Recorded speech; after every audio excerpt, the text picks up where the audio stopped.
As Arkansas cattlemen enter the new year, excessive rainfall is presenting challenges in maintaining the quality of pastures and the amount of hay they're feeding.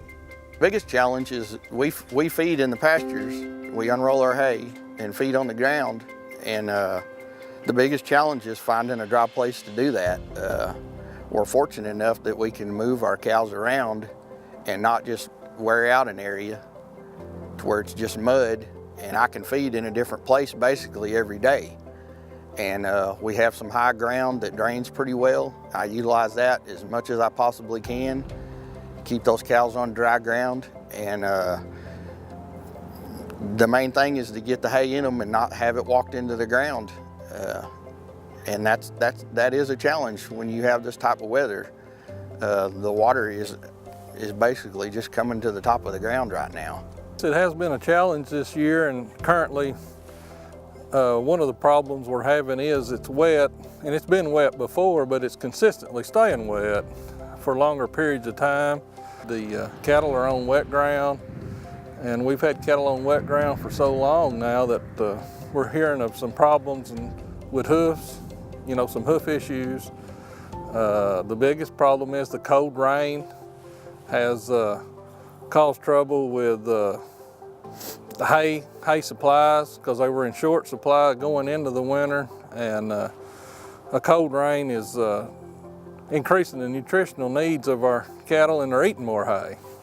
And also our waste is increased because of the mud in hay feeding, which over time requires more hay. So that are some of the challenges we're seeing. I'm hearing, and I've talked to some guys that are having trouble with pneumonia in some cows and grown cows here with this cold rain we've had and in the warmer weather. So those are some of the immediate issues we're having with the wet ground. Following my grandfather's footsteps, he was a good cattleman for a long time. He was pretty innovative, I think, for his time.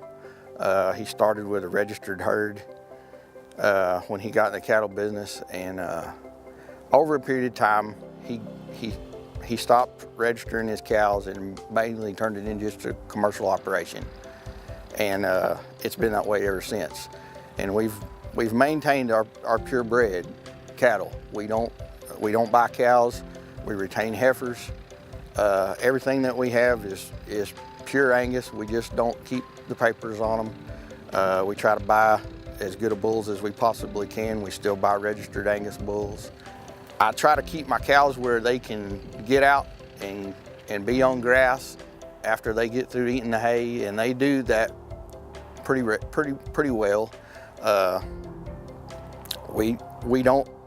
try not to overgraze my ground and move my cows regularly so that they've got grass even through the winter.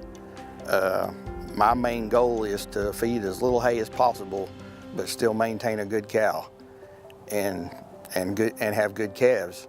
But hay's expensive, and the more grass they can eat, the better your bottom line's gonna be.